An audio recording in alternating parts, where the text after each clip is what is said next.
아멘. 우리 하나님은 우리의 기도에 응답하시는 하나님이십니다. 오늘 본문에 기도의 사람을 만나게 됩니다. 물론 두 사람이지만 우리가 주목하고 싶은 것은 고넬료라고 하는 이 한 사람입니다. 그가 1절 말씀을 볼 때에 가이사랴 이탈리아의 부대의 백부장이다 라고 말하고 있습니다. 로마의 백부장입니다. 로마의 백부장은 100명의 군사를, 100명의 군인을 이끄는 소대장 정도의 직함이 있는 사람을 말합니다. 그런데 놀라운 것은 성경이 그를 가리켜서 하나님의 경건한 사람, 기도의 사람이다 라고 소개하고 있는 것이죠. 2절 말씀에 보면은 그가 경건하여 온 집안과 더불어 하나님을 경외하며 백성을 많이 구제하고 하나님께 항상 기도하더니 라고 말하면서 기도를 2번이나 앞서도 말했고 계속해서 기도하는 사람이다 라고 소개하고 있고, 경건한 사람이며 하나님을 경외함으로 사람들에게 구제하는 그 일을 즐거워하는 사람임을 우리는 본문을 통해서 알 수 있습니다. 이것은 놀라운 일이 아닐 수 없습니다. 앞서도 말씀드렸듯이 이의 지위가 어떠한 사람이었습니까?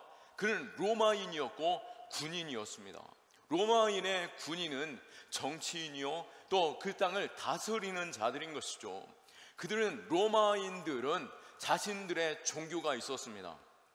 더욱이 고넬료는 이 백부장이라는 공직에 있는 사람임에도 불구하고 로마인들의 종교가 아니라, 로마의 종교가 아니라 유대인들의 종교, 유대인들의 종교는 바로 유일하신 하나님, 한 분 하나님만 믿는 종교인 것이죠. 그가 어떻게 로마의 군인임에도 이 유대의 종교를 가질 수 있었을까요? 로마의 종교는 2가지의 특징이 있습니다. 하나는 다신교입니다. 여러 신이 있음을 우리는 이 다신교를 통해서 알 수 있는데요, 로마의 황제 역시도 로마의 신이었습니다. 로마에 가면은 판테온이라고 하는 그 전이 있었는데요, 이 수많은 신들을 모인 성전이 바로 판테온인 것입니다. 그러기에 로마는 다신교의 종교였던 것이죠. 그리고 뿐만 아니라 로마의 또 종교적인 특징은 바로 국가가 그들의 종교였다라고 하는 것입니다. 로마인들의 국가에 대한 충성심은 신앙에 가까웠습니다. 그런 면에서 로마의 황제가 그들의 신과 같은 존재였던 것이죠. 그런데 오늘 고넬료는 어떻습니까? 다른 종교도 아니라, 여러 신을 믿는 것도 아니라 유대인의 하나님, 바로 우리의 전능하신 하나님, 위대하신 하나님, 유일하신 하나님을 믿고 있다라고 하는 것입니다. 유대인의 하나님, 우리의 전능하신 하나님은 유일하신 하나님이십니다. 다른 신은 없고 오직 한 분 하나님만 유일하신 하나님이신 것이죠. 그런데 이 로마인이 어떻게 자신의 황제도 아니고 자신들의 그 다양한 신들을 섬기는 것이 아니라 유일하신 하나님을 믿을 수 있었을까요? 만약 황제가 이것을 알았다라고 한다면 그가 이 공직에 있음으로 인해서 또 군대의 지휘관으로 있으면서 자신보다 상급 지휘자가 이것을 알게 된다라고 한다면 어쩌면 자신의 지위도 박탈될 수 있고 자신이 가지고 있는 그 안정감과 또 자신의 성공과 출세조차 모두 내려놔야 되는 상황이 될 수 있다라고 하는 것이죠. 그럼에도 불구하고 고넬료는 어떻게 하고 있습니까? 오직 유일하신 하나님, 그 하나님을 거룩한 나의 하나님, 거룩한 신앙 속에서 경건의 생활을 하였고, 그 기도를 하나님이 들으시는 기도가 되었고, 또 하나님이 그 기도 가운데 역사하심을 볼 수 있습니다. 더욱더 놀라운 것은 그의 신앙은 단지 자신 홀로 믿는 신앙이 아니라 그의 가정 또한 이 유대인들의 하나님, 그 전능하시고 유일하신 하나님을 온 가족이 함께 믿고 있다라고 2절에서는 말씀하고 있는 것이죠. 우리 역시 하나님을 나의 참 하나님으로 알 때 세상의 어떠한 권세나 또 우리를 두렵게 만드는 세상의 여러 가지 공격 속에서도 우리는 굴하지 않고 담대히 하나님이 나의 하나님이시오, 나의 구원이시오, 나의 위대하신 하나님이십니다 라고 고백할 수 있으며, 주 예수를 믿을 때 너와 내 집이 구원을 얻으리라고 말씀하신 것처럼 나의 신앙을 통하여서 우리의 가정이 또 내 주변에 있는 사람들에게 선한 영향력과 예수 그리스도가 누구신지를 증거하는 통로가 될 줄로 믿습니다. 우리가 그러한 자리에 서는 믿음 있기를 축원합니다. 오늘 이 경건의 사람은 하나님 앞에 신실한 믿음을 보이면서 하나님 앞에 설 때에 하나님께서는 바로 이 경건한 사람들을 통해서 하나님의 놀라우신 약속을 이루시는 줄 믿으시기 바랍니다. 오늘 고넬료의 이 신실한 믿음, 그리고 그 경건의 삶을 통하여서 구제와 기도하는 그 일들을 통하여서 하나님이 일하셨고, 하나님께서는 이 고넬료를 통하여서 하나님의 놀라우신 약속을 성취해 가심을 볼 수 있습니다. 디모데전서 4장 8절에도 육체의 연단은 약간의 유익이 있으나 경건은 범사에 유익하니 금생과 내생에 약속이 있느니라. 하나님은 이 땅에 살아가는 동안에 우리에게 주시는 약속과 또 영원하신 하나님의 나라의 약속이 우리에게 주셨는데, 그것은 바로 경건을 통해서 그 약속이 성취되어 감을 오늘 말씀을 통해서 우리는 볼 수 있는 것입니다. 믿음의 선배들 역시도 경건의 사람들을 통하여서 하나님께서 놀랍게 일을 이루시고 약속을 성취하심을 볼 수 있습니다. 우리의 삶에서도 이 믿음의 경건이 있으므로 하나님의 약속이 우리에게 성취되어지고 놀라운 일들을 볼 수 있기를 축원합니다. 사도행전을 볼 때에 경건의 사람 고넬료가 사도행전 10장에 등장하게 되는데요, 이 10장에 등장하는 것 자체도 매우 특별한 의미가 있습니다. 이 10장을 기점으로 해서 이 10장 이전은 이 사도들을 통하여서 유대를 중심으로 한 복음 사역이 일어났습니다. 그리고 10장 이후에는 안디옥 교회를 통하여서 사도 바울이 파송을 받고 이방 선교의 문이 열려지는 중요한 관문, 그것이 바로 10장에서 시작되어지는 것이고, 그 시작이 바로 고넬료를 통하여서 그 일들의 시작을 알리는 것임을 볼 수 있습니다. 하나님의 열방을 향한 그 위대한 선교 사역은 바로 이 경건의 사람, 하나님 앞에 기도하는 사람을 통하여서 새로운 일들을 시작하시고 약속의 성취가 시작되어지는데요, 선교의 역사를 볼 때에 이 경건의 사람 고넬료는 로마와 열방 선교의 위대한 사역을 지대하게 영향력 끼치는 그 한 사람으로 서 있는 것을 볼 수 있습니다. 이후에 사도행전 28장에 보시면은 사도 바울이 로마로 죄인으로서 바로 압송되어져 가게 됩니다. 사도 바울이 포로되어서 로마에 도착했을 때 어떤 일이 있습니까? 그 땅에는 이미 사도 바울이 복음을 증거하기 전부터 예수가 누구신지에 대한 소문이 파다하게 퍼져 있었다라고 하는 것을 알 수 있습니다. 로마서 16장에 보시면은 로마인들 가운데 주요 그리스도인들의 이름이 나오는데요, 그 실명이 등장하고 있습니다. 실명만 해도 36명이었던 것이죠. 누구누구의 가정, 누구누구의 형제라고 하는 것을 볼 때에 이 가정과 그 형제들이 이미 예수 그리스도를 믿고 있었고 그리스도인 되었음을 알 수 있는 것을 볼 때에 단순히 36명이 아니라 수많은 사람들이 로마에 예수 그리스도를 아는 자들로 그리스도인들로 있었다라고 하는 것을 알 수 있습니다. 사도 바울이 로마로 가서 복음을 증거해야 하는데 그 일에 앞서서 이미 하나님께서는 복음의 기반을 만들어 놓고 계셨다라고 하는 것이죠.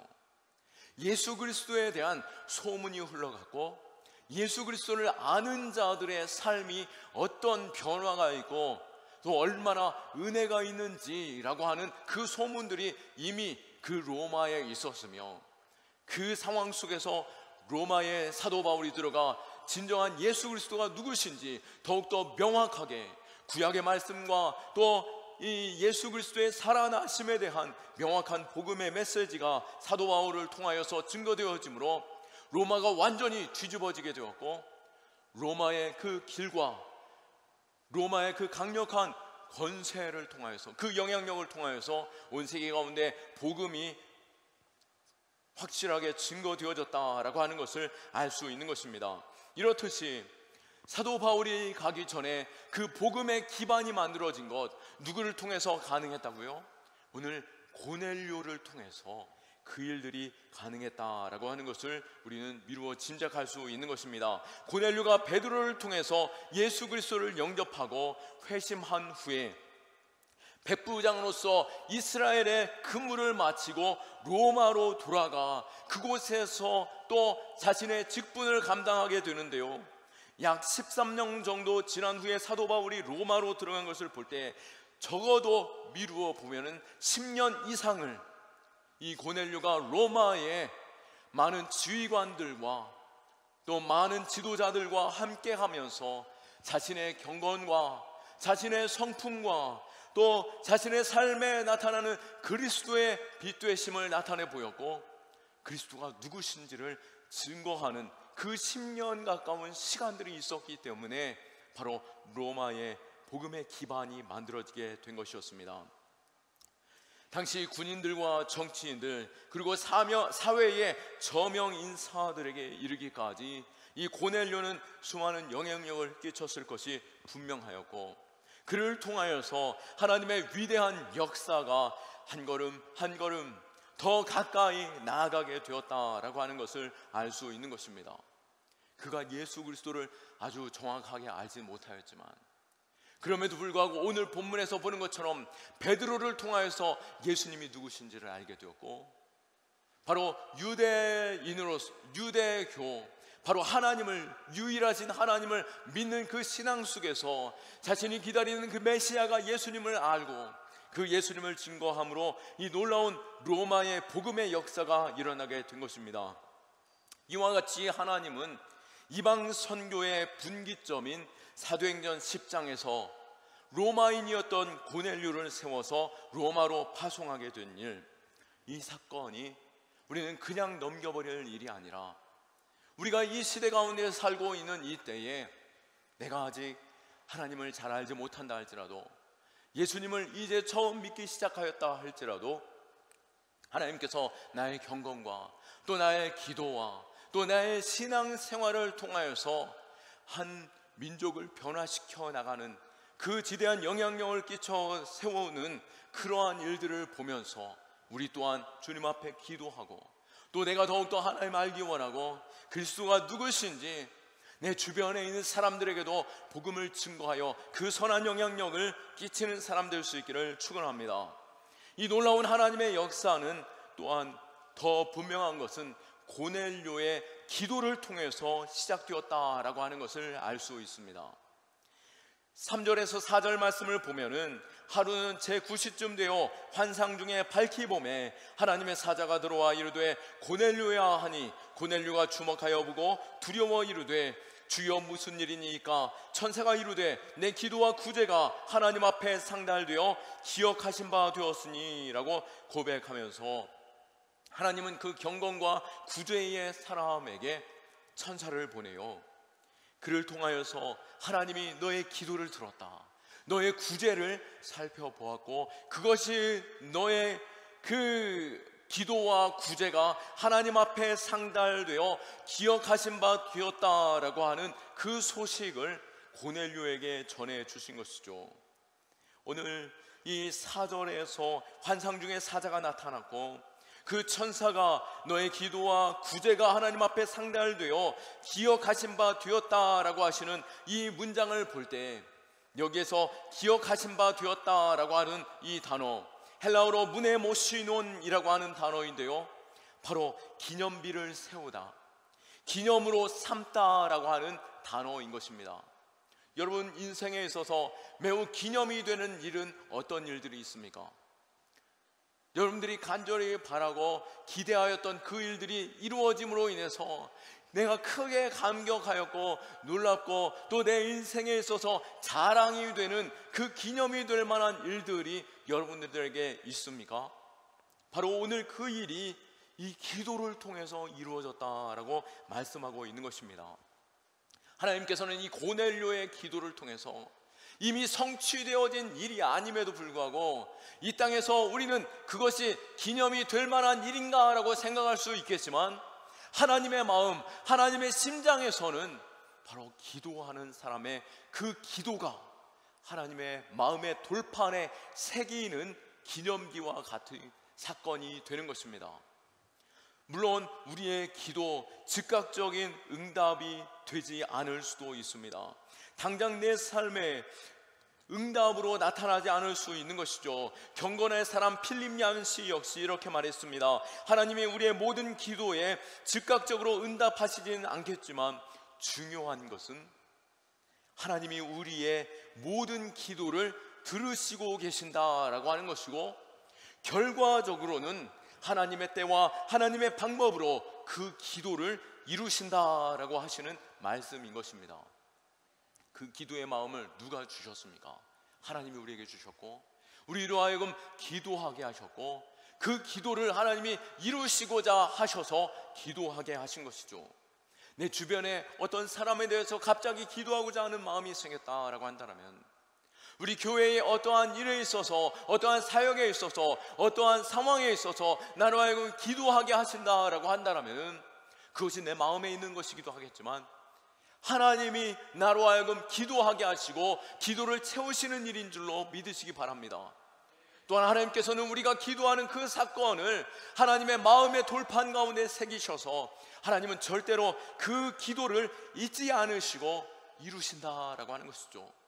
나의 기도를 하나님이 들으심을 믿으시기 바라고, 내 기도를 하나님이 돌판에 새긴 것 같이 새기셔서 반드시 응답하시는 줄 믿으시기 바랍니다. 아브라함의 아들을 위한 기도 하나님께서 하게 하셨죠. 그런데 25년 만에 그 기도를 응답해 주셨습니다. 아브라함은 때때로 그것을 믿지 못하였고, 때로는 자신의 인간적인 생각으로 다른 방식으로 아들을 찾으려고 노력하기도 하였습니다. 그러나 하나님께서는 그로 하여금 기도하게 하셨고, 그것을 하나님의 마음에 새기셔서 아브라함이 잊을 때마다 계속적으로 기도하게 권면하셨고, 결국엔 25년 만에 이삭을 낳는 그 기념비적인 사건을 아브라함에게 허락하셨습니다. 모세는 어떻습니까? 젊을 때의 그 열정과 열심, 어린 시절 어머니의 귓가에서 들려주셨던 그 마음의 비전, 내 민족을 내가 살리고 내 민족에 내가 구원자 되겠다라고 하는 그 열정이 있었기에 그는 하나님 앞에 그 소망을 말하였지만, 때로는 자신의 욕심 때문에 사람을 치기도 하였습니다. 그러나 하나님께서는 그 마음의 소원, 그 마음에 기대하는 그 기도를 들으시고, 결과적으로는 40년 후에 그가 광야에서 홀로 있는 그 시간, 나이가 80세가 되었을 때에 그 기도를 성취하여 주시는 것을 볼 수 있습니다. 바로 모세는 자신의 민족을 애굽에서 출애굽시키는 민족의 지도자로 세움을 받게 되는 것이죠. 다윗 역시 예루살렘 성전을 짓고자 하는 그 간절한 마음, 하나님께서는 즉각적으로 그 기도에 거절하시는 것처럼 보였고 외면하는 것처럼 느껴졌지만, 결과적으로는 하나님께서는 그 간절한 기도가 있었고 마음의 소원이 있었기 때문에 다윗의 아들 솔로몬의 때에 아름답고 빛나는 성전을 기념비처럼 세워주셨습니다. 또 한나는 어떻습니까? 그 누구 하나 알아들을 수 없는 그 애통하며 가슴을 치고 마치 술 취한 것처럼 흐느끼면서 눈물 흘리며 기도하였던 그 기도를 다른 사람들은 듣지 못하고 이해할 수 없었지만, 하나님께서는 그 기도를 들으시고 마음판에 새기시는 가운데 그에게 기념비가 되는 사건과 같이 사무엘을 허락해 주셨습니다.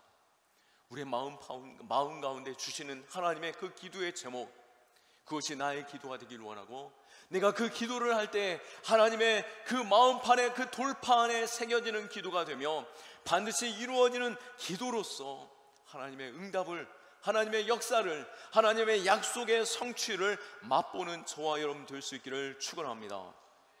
지금도 하나님은 기도의 사람들을 통해서 일하시는 것이죠.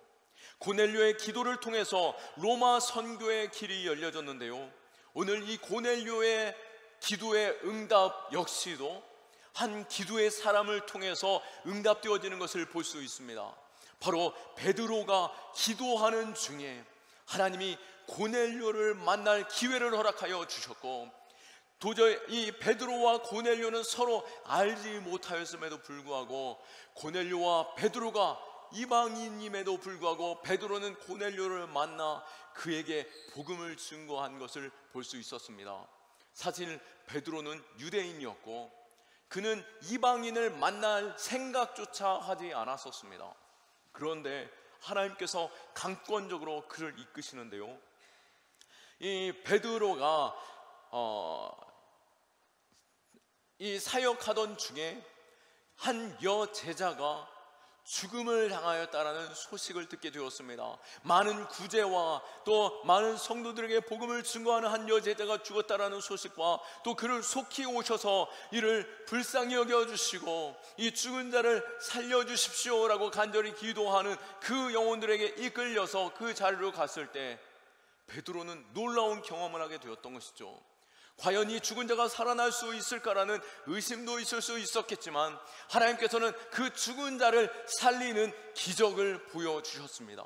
베드로는 하나님의 일하심을 보면서 하나님의 말씀에 절대적으로 순종하게 되는 것이죠. 그러면서 하나님께서 베드로를 이끄셨는데요, 어디로 이끄셨을까요? 바로 요바의 무두장의 집으로 인도하셨습니다. 그는 유대인이었습니다.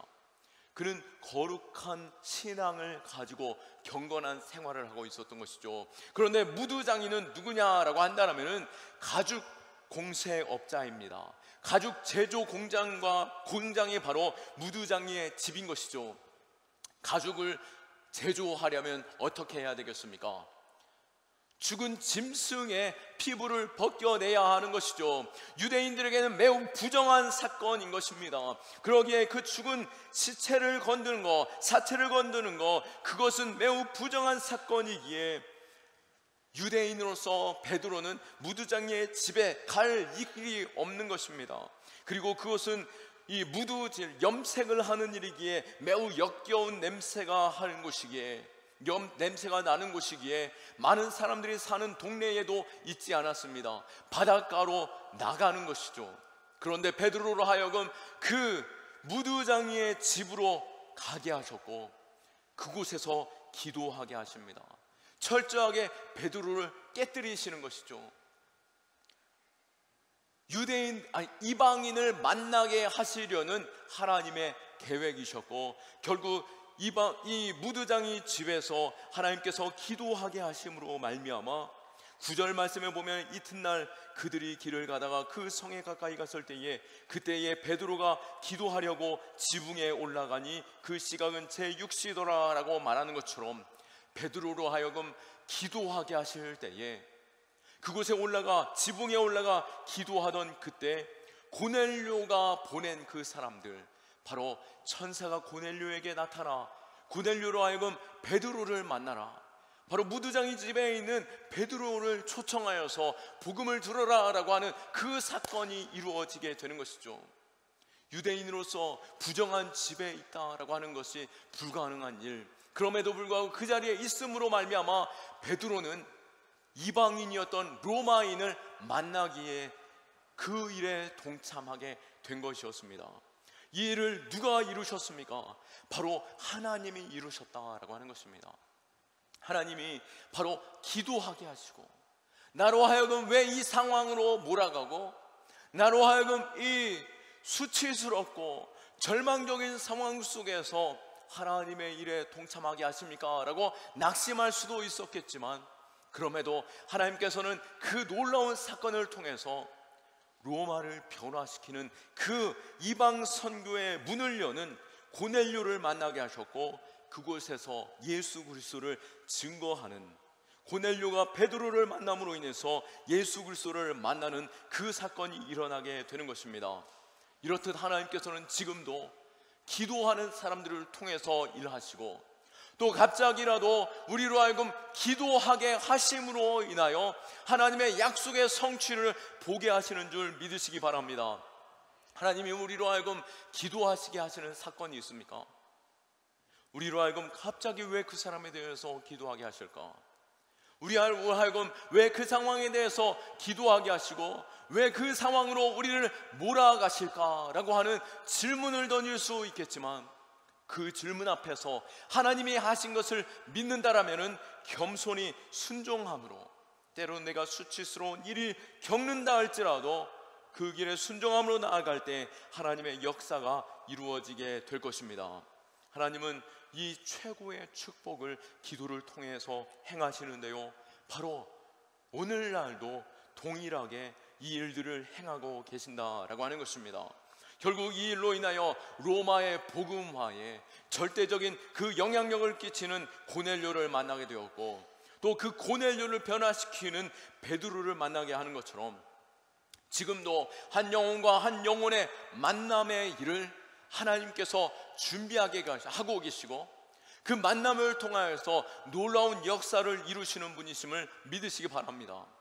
오늘 원남교회 청년들이 지금 플리마켓을 준비하고 있는데요, 바로 금요일 아침 새벽부터 와서 그날 오전부터 저녁 늦은 시간까지 군산대학교 캠퍼스에서 전도를 하였고, 또 이 군산의 가장 번화하고 가장 주점이 많은 그 롯데마트 그 주변 지역에서 끊임없이 전도하게 하시면서 하루에 300명 이상씩의 그 전화번호를 받으면서 그들에게 전화하고 그들을 초청합니다. 그런데 이 위대하고 놀라운 사건, 그것이 어떻게 시작되어진 줄 아십니까?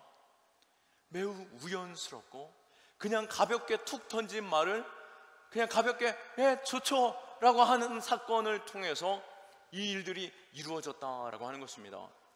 이 서울의 종로구에 있는 원남교회 청년들이 30명 정도 오게 되었는데요, 놀라운 것은 이 청년들이 복음을 전하는 그 일에 있어서 바로 원남교회 담임 목사님을 통해서 그들이 이곳으로 보내게 되었습니다. 그런데 이 원남교회 담임 목사님은 제가 잘 아시는 목사님이죠.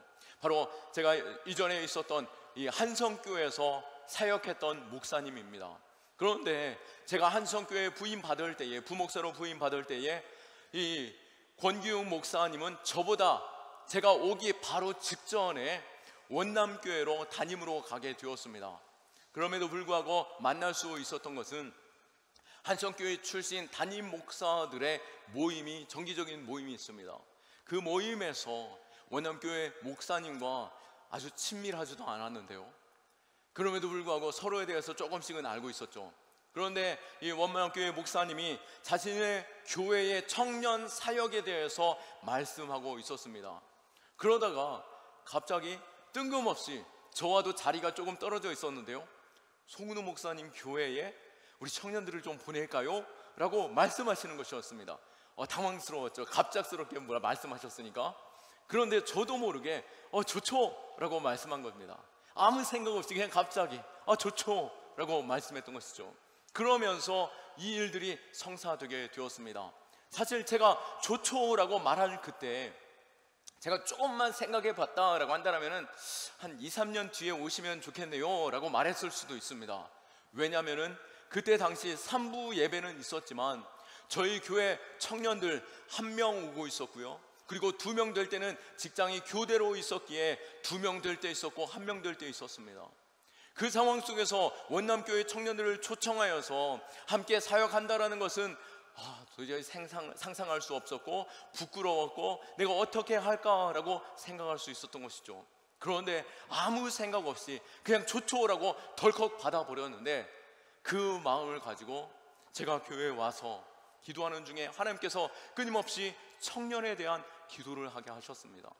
그런데 그 일이 있은 후에 저희 교회의 청년들이 한두 명씩 방문하다가 그 청년들이 저희 교회에 정착하게 되었고, 어느새 그 청년들이 찬양팀에 서기도 하고 교회 반주도 하고 있고, 또 그 청년들이 우리 교회가 더 부흥하였으면 좋겠습니다 라고 끊임없이 우리와 함께 교제하며 얘기 나누고 있었다라고 하는 것입니다. 그리고 그 상황 속에서 원남교회 청년들이 오게 되었죠. 자신 있게 저도 우리 교회 청년들입니다 라고 소개할 수 있었고, 저희 교회 청년들도 이 전도 과정 속에서 함께 전도하면서 그 전도의 기술도 배우고, 또 어떻게 전도하면은 그들을 초청할 수 있을까라고 하는 것들도 보고 듣고 그들도 직접 행하게 되었다라고 하는 것입니다. 그리고 그 청년들이 말할 때 우리도 이렇게 하면 되겠습니다 라고 말하는 것이었죠. 이 놀라운 일들은 매우 우연스러운 사건을 통해서 나로 하여금 저로 하여금 기도하게 하셨고, 또 그 일을 통하여서 우리 교회가 함께 기도하게 되었고, 또 그 일들로 인하여서 하나님의 위대한 일들이 계속적으로 일어나고 있다라고 하는 것입니다. 하나님께서는 우리의 기도를 들으시는 줄 믿으시기 바랍니다.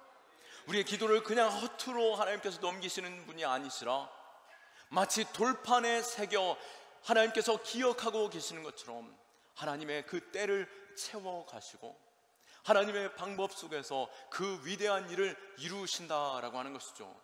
우리로 하여금 기도하게 하시는 일, 왜 이런 기도를 하게 하실까? 그 일에 있어서 멈추지 말고 계속해서 기도할 수 있기를 원합니다. 그리고 하나님의 놀라우신 일에 동참할 수 있기를 축원합니다. 물론 우리가 교회 일을 할 때 다 설교자가 될 수 없고, 다 부흥사가 될 수 없고, 다 선교사가 될 수 없고, 또 행정가나 목회자가 될 수 없죠. 그러나 하나님께서 이 위대한 일을 행하실 때에 바로 기도를 통해서 이 놀라운 일들을 이루게 하시는 줄 믿으시기 바라고, 이 가을에 우리로 하여금 기도하게 하시는 그 일들에 있어서 즉각적으로 동참하며 기도할 수 있기를 원하며, 그 기도가 있음으로 인하여 로마가 변화되었고, 로마가 변화됨으로 인하여 모든 열방 가운데 급격하게 그리스도의 그 복음이 전하되게 된 것이죠. 우리 역시 하나님의 위대한 일에 동참할 수 있기를 축원합니다. 윌리엄 캐리는 이렇게 말했습니다.